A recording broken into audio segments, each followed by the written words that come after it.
Hello, darkness, my old friend. I've come to talk with you again, because a vision softly creeping left its scenes while I was sleeping.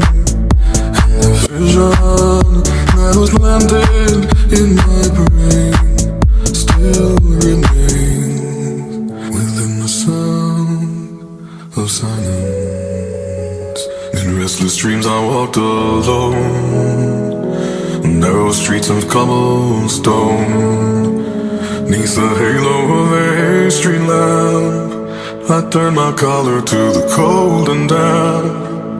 When my eyes were stabbed by the flash of a neon light that split the night and touched the sound of silence. And in the naked light I saw